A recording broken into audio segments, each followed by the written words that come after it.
Now, anybody who's watching this on YouTube, you're going to be a little bit annoyed with me because I started going through this monthly report without remembering to record. Luckily, we only made it to AI Tech before my brain kicked in and I actually hit the button. So, thanks for joining. We're jumping back into the monthly report together now. Anyways, back into it. AI Tech.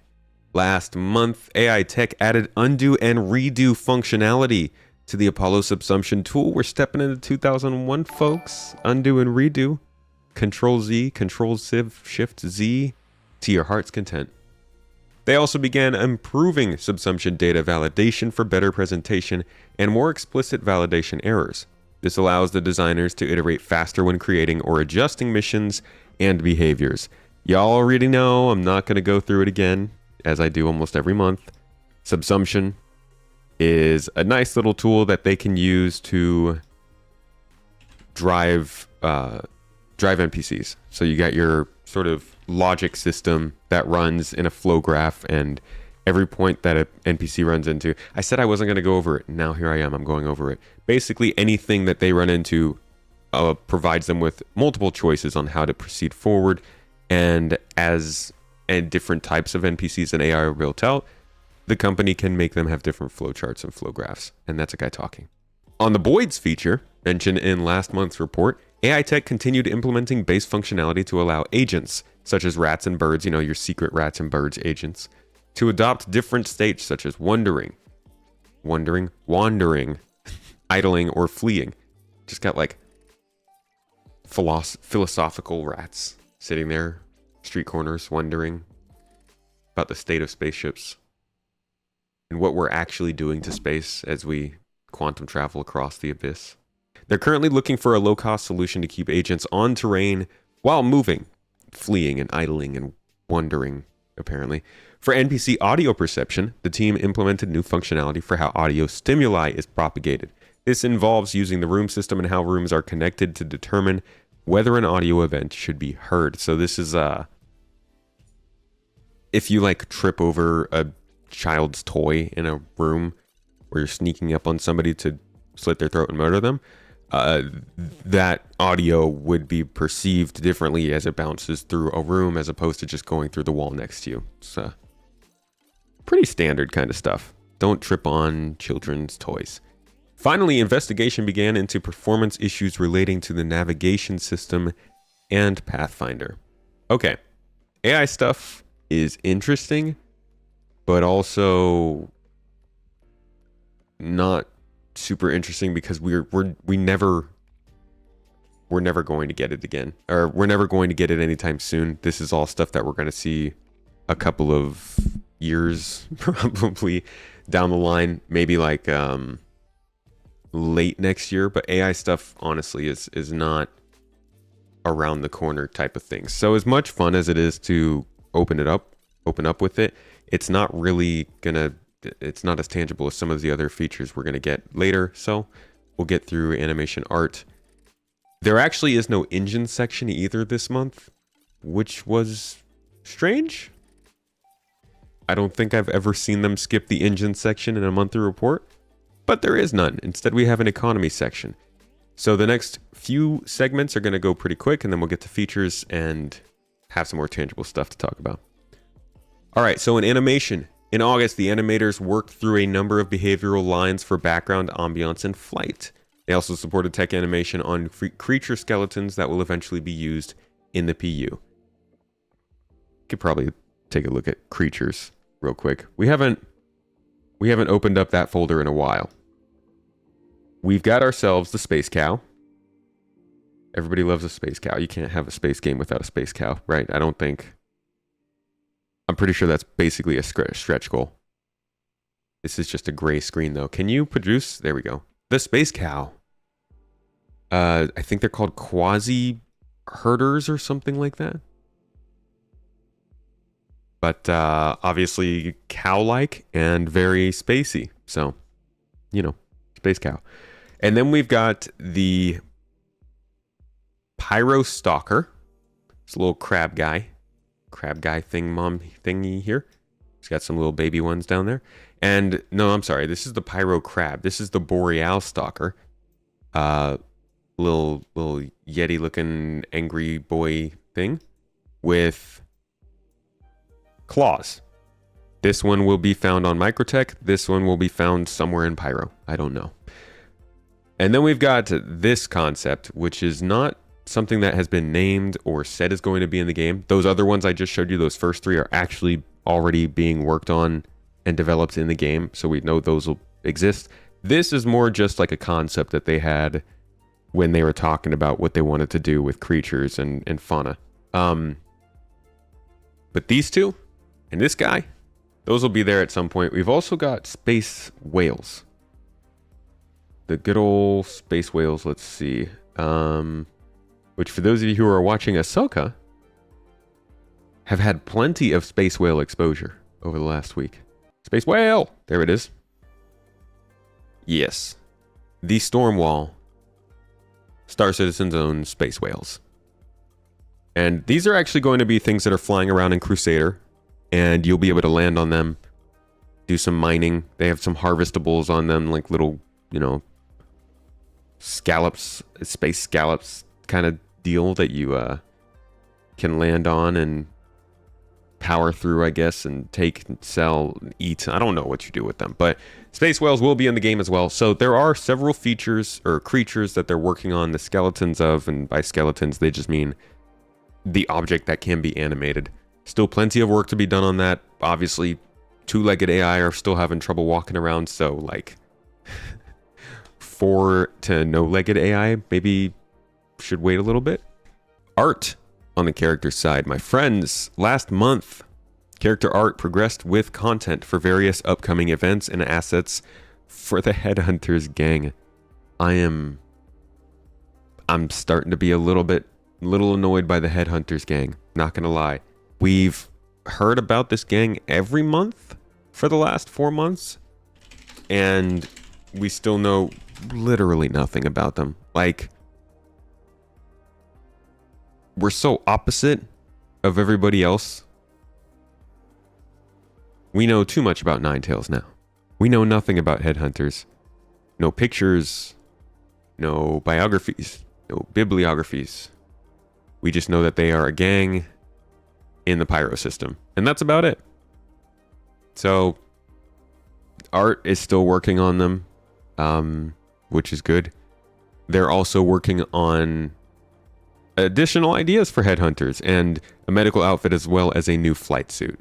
So mainly they're just, our art on the character side is not doing too much right now. Just preparing more for Pyro, I guess.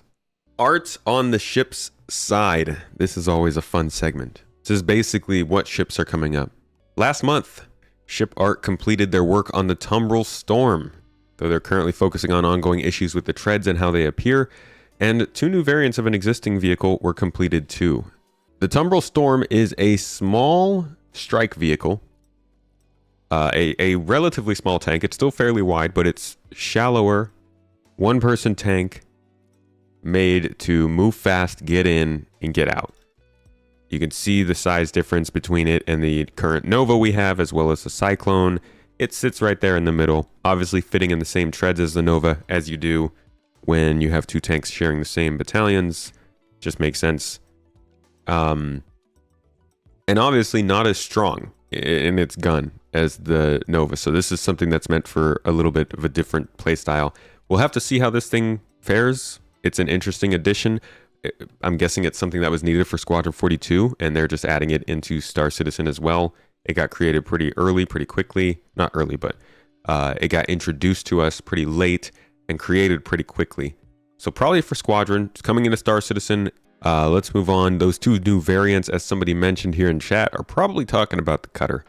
But that's leak stuff, so we won't be getting too deep into that. An all-new ship progressed through White Box, revealing various areas that require updating from the concept, including an increase to the interior space.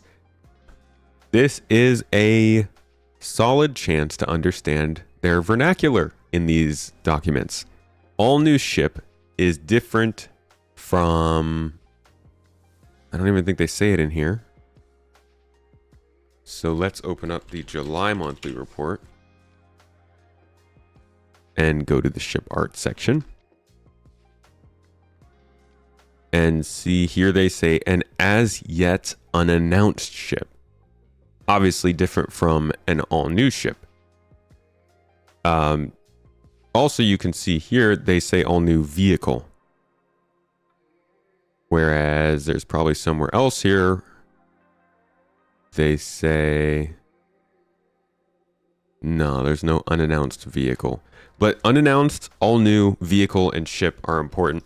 In here they are talking about an all new ship, which means it's not something that hasn't been announced. This is something that we know about. This is some ship that is in concept already, that has an interior, it seems. I'm guessing a slightly smaller ship if they need to increase the interior size of the ship. And they're not talking about making the whole thing bigger. But we don't really have any other sort of hint as to what this could be. The next ship that they were working on, though, was the Aopoa Santokiai. Almost Lot Zero complete. Final updates are underway, including polishing the pilot compartment. The damage pass is also in progress, while the rest of the Lot Zero tasks are closed out. Once complete, the team will move on to paints. We've been talking about this one for a while now. This is actually, man, we were like back in April. This ship was going through, and I guess there was still some speculation that this might be coming up for Alien Week. It never got not even close. And look at this, they're just now finishing it up in September, 2 to 3 months after Alien Week. This one might be coming for IAE. I don't think this will come in 3.20, but maybe they'll decide to slip it in for CitizenCon. Still, we can't really tell where it is.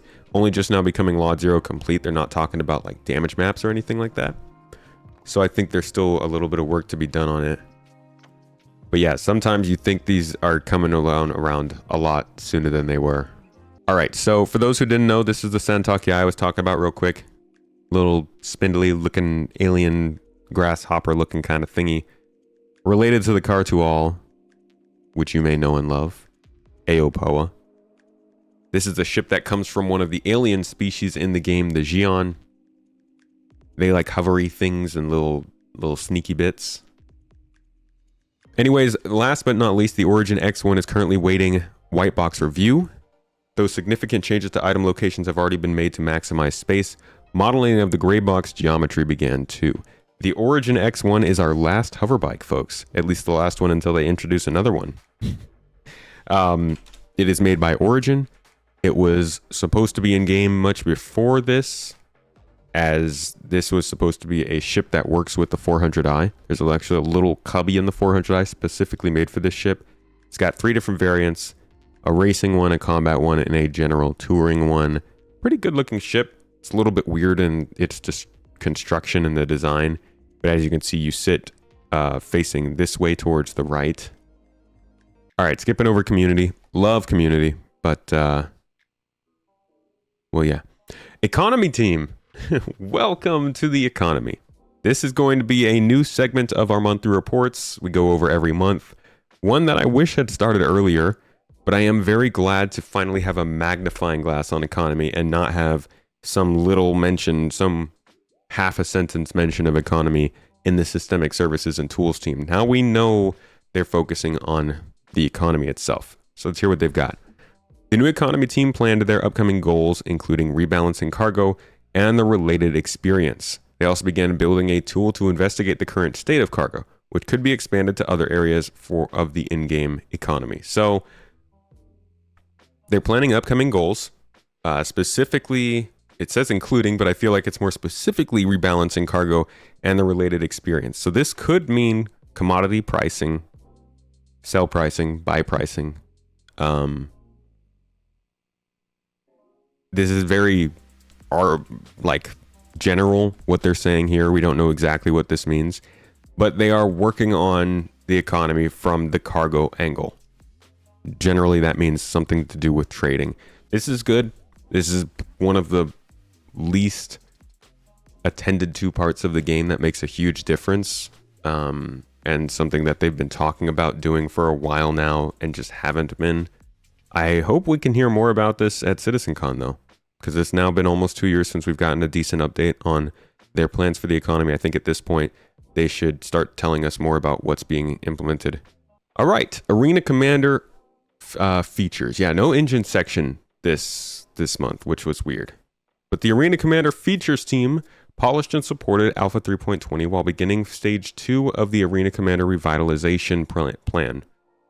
Alongside each patchwork, the engineering team supported the new top heads-up display, which will feature in all game modes from Alpha 3.20. Not sure what the new top heads-up display is, but okay. They also assisted the ongoing investigation into the return of Theaters of War. That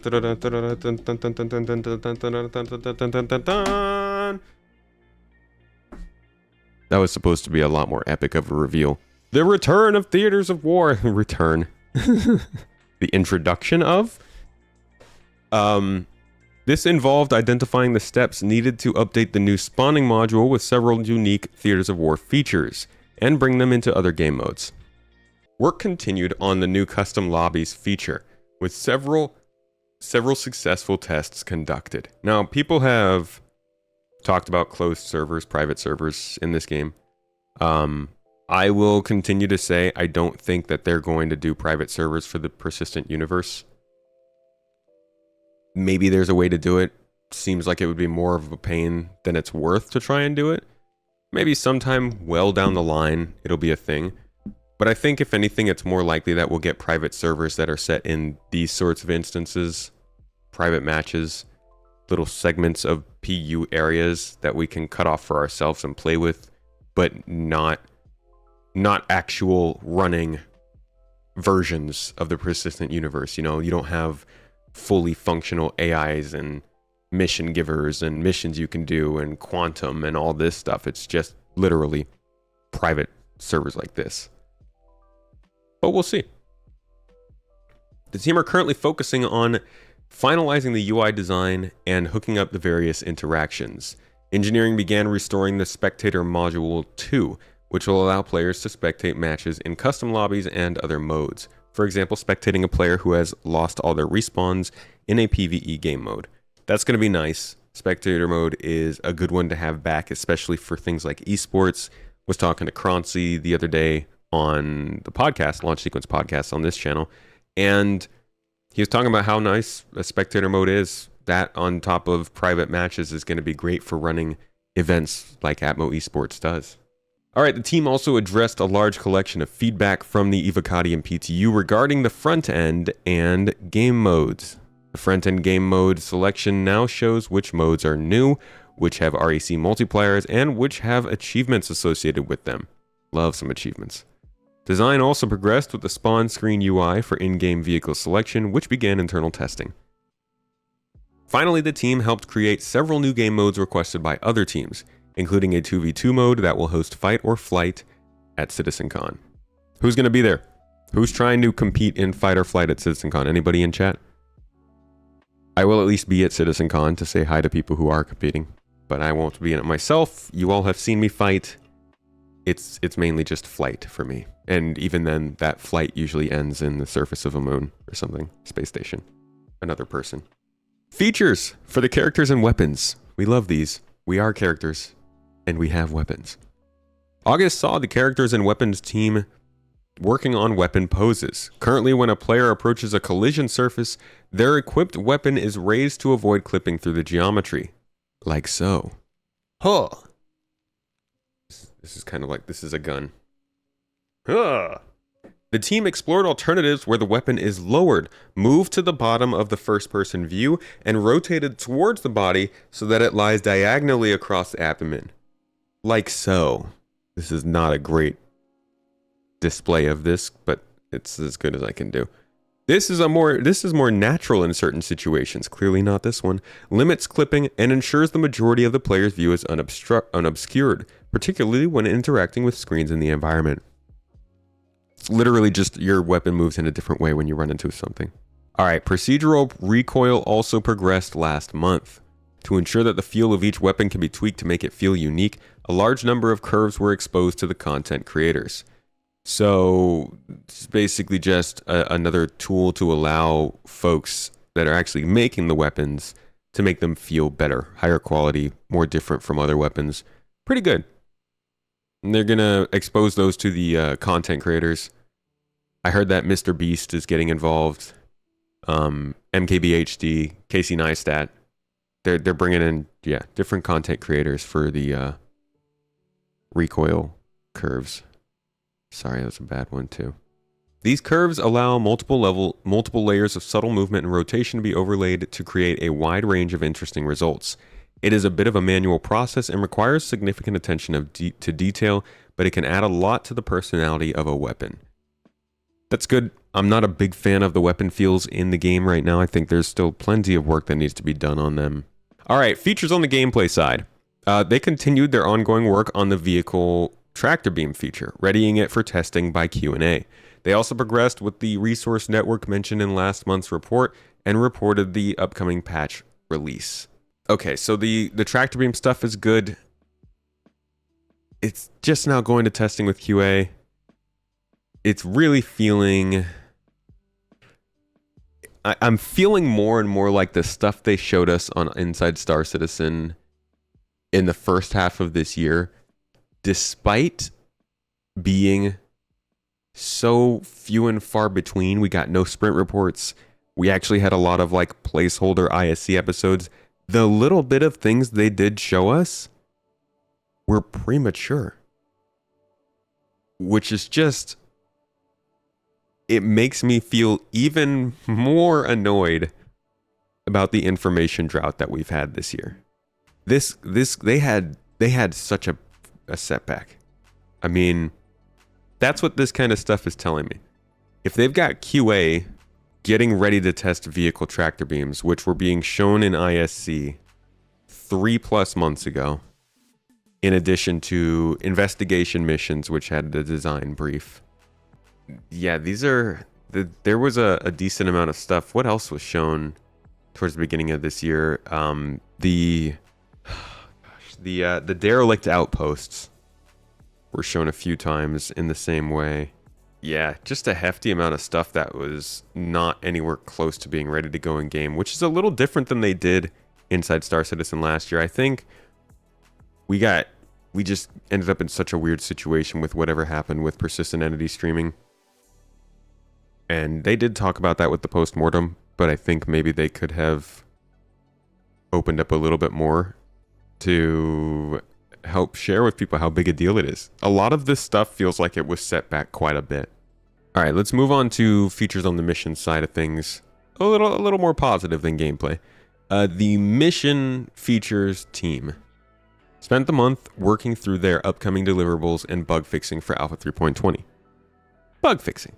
Away from the upcoming patch, Siege of Orison received various improvements ahead of a future release, with the main focus being keeping players together. Development of Blockade Runner, which will be replacing Ninetales Lockdown, continued too, with various technical issues considered and planned for. Wonder how Blockade Runner will work. I do hope that it actually puts you in a situation where you have to run the blockade. That's cool. Significant improvements were made to the existing Destroy Drug Stash missions to ensure mission critical items are spawned when the player arrives. They also made great progress in modularizing the new player experience so that it can be used in any landing zone with the correct markup. The steal evidence at Correa and retrieve consignment missions entered the polish phase, with Reputation being hooked up. Work also began on ship restoration missions, which will require players to restore ships to saleable condition. That's an interesting one. That's kind of a first repair style mission, right? I wonder to what extent they're going to ask us to get it back to saleable condition. Does that mean putting new weapons on it, putting in new components, putting on reattaching attachments, or is this literally just using the opposite of hull scraping? Because is that saleable condition? Just patching it up with metal? Or could this mean that they are going a little bit further with repair gameplay sometime in the next 6 months and they're preparing missions for it? I don't feel like they would do that without mentioning repair gameplay also in development. So I'm going to go with the former. But we'll keep an eye on these ship restoration missions to see where they go. The data heist mission also passed another gate review and will enter internal playtesting to ensure the objectives are clear sometime soon, TM. The ship cargo and steal or recover hauling mission has been taken as far as it can until further cargo features are developed. In the meantime, we will make a courier version in which small items are the objective as well.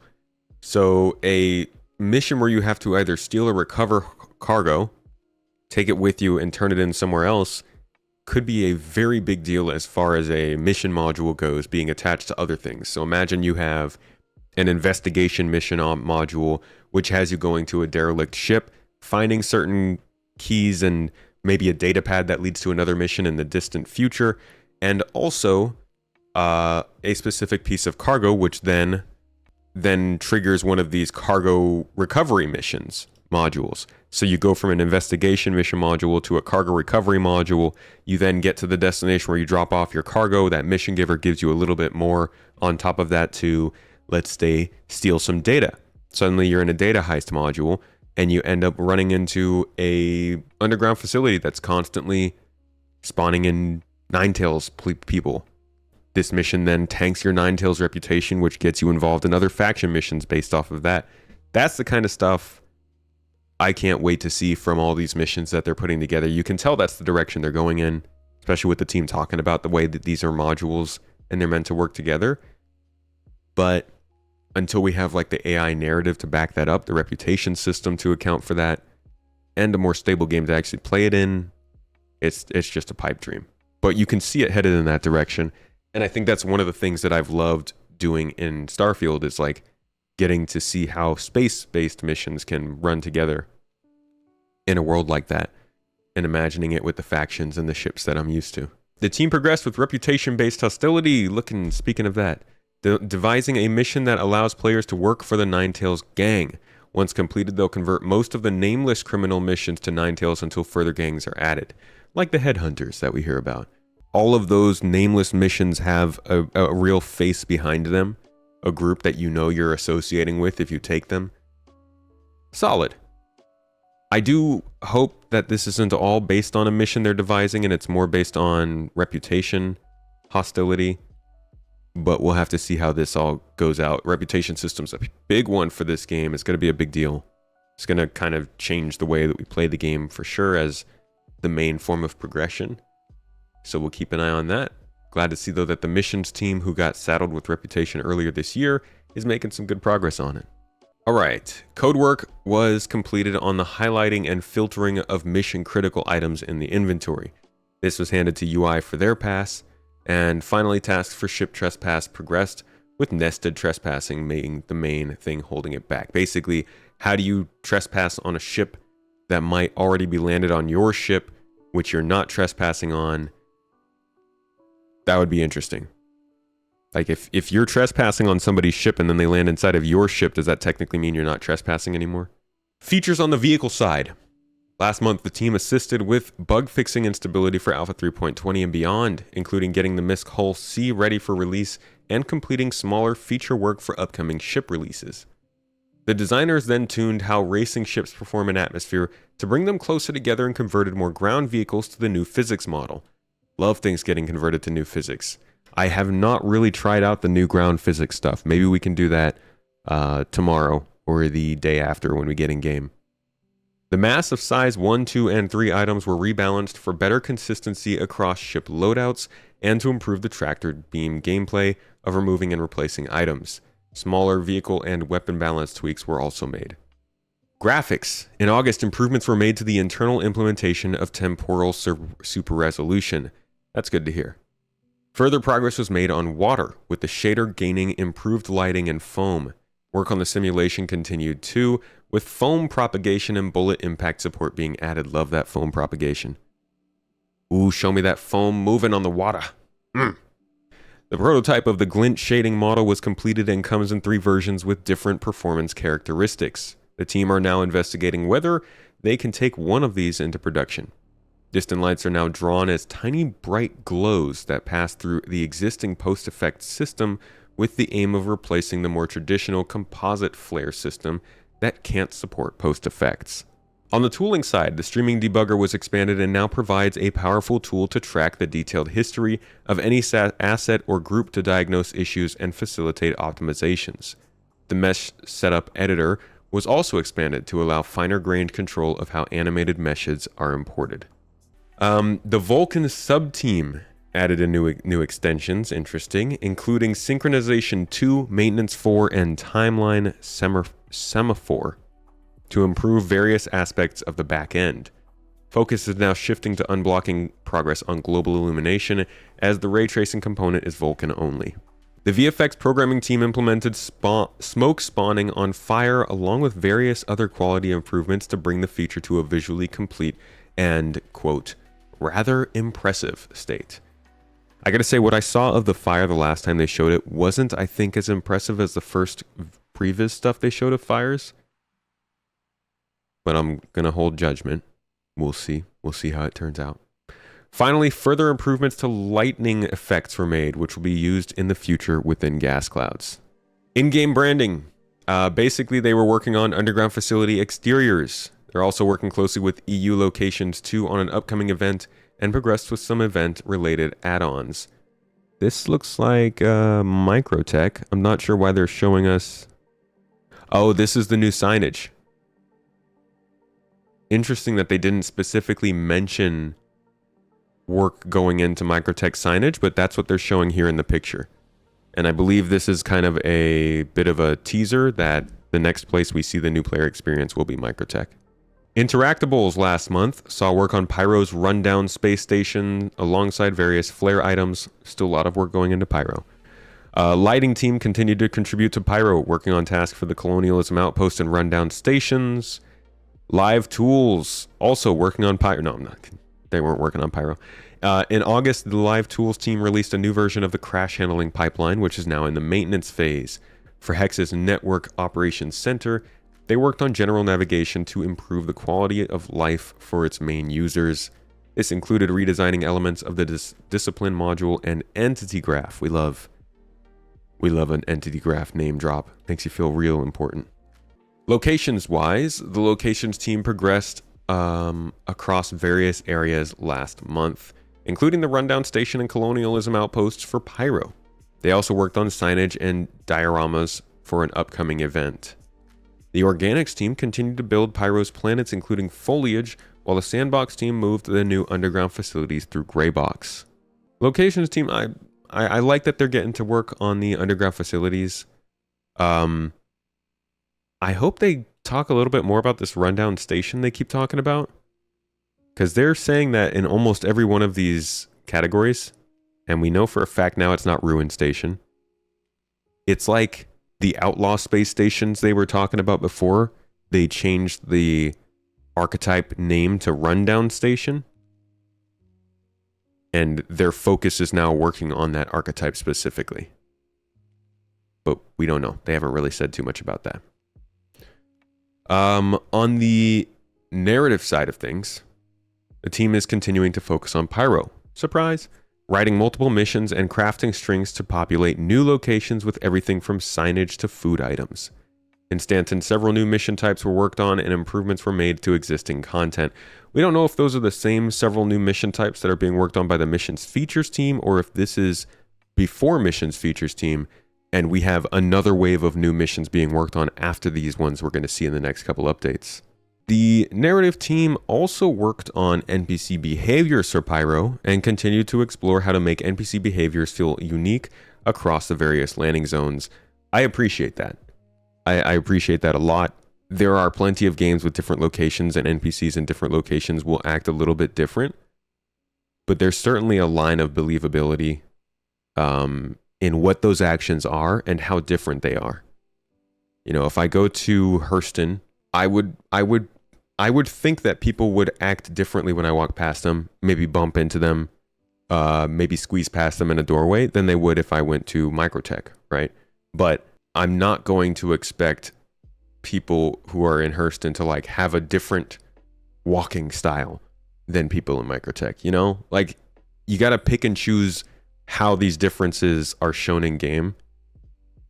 And I'm glad the narrative team is putting some good thought into that. Not to say that they're like dedicating days to this or anything like that, but it gets a mention at least. All right, besides that, it was just website stuff. They published a couple pieces of lore and answered some questions. Lore Makers community questions coming up soon, which will be nice to see. I'm actually going to open that for later. Online services. In August, the online services team worked towards finalizing the design and approach for updating several legacy backend social services to gRPC. gRPC is a Google-backed language that is used for, I believe, entity storage and networking.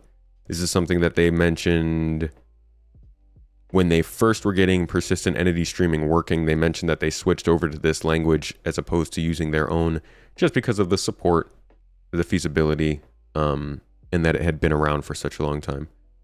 As a quality of life update, the team added new social menu options, with players now able to enable or disable friend requests and friend request notifications, and choose who they receive party invite notifications and currency transfers from. That's pretty big. Believe it or not, currency transfers can actually mess you up if you're trying to play the game without support. Not to say that, you know, people appreciate support, but sometimes you'll get stuff and you know, obviously it's against the rules for you to get it. That, in addition to like party notifications and friend requests, and hopefully this means call blocking as well, is a beginning of self-moderation in this game, which this game has very, very much lacked. It's been a pain point and something that people have complained about. Very good to see that we're getting some self-moderation tools now. Hopefully those continue as the game becomes more of a service that people are playing regularly, and a more popular service where we're getting more trolls. But this is good news. Updates were also made to the discipline service, which is necessary for future anti-cheat enforcement and sanction updates. All right, on the R&D section, in August, work on the temporal render mode for atmosphere and volumetric clouds continued. Various methods to rectify or reject frame history were experimented with. Furthermore, a new disocclusion detection system to reject history was implemented that, in spirit, is similar to the general upsampling solution. Additionally, various code was updated to work with recent Gen 12 improvements. On the UI side of things, as part of the development of Pyro, the UI team created fluff screens and converted Flash animations into fluff screens. Anybody know what fluff screens are? They also supported mission features on data heist by uplifting the screen style. Man, they're saying they're being so quiet about the UI updates we know need to be done. MFDs, star map, ship HUDs, FPS radar and scanning. Just like very much no mentions of that kind of stuff for basically the whole year when it comes to the Star Citizen monthly reports. Very strange. Finally, from the VFX department, last month, the team continued working on various Pyro locations, including some with animated machinery. Pyro is clearly still a big focus. They're still doing quite a bit of work on it. It is getting close. I think much of what we're seeing be done now is past locations, past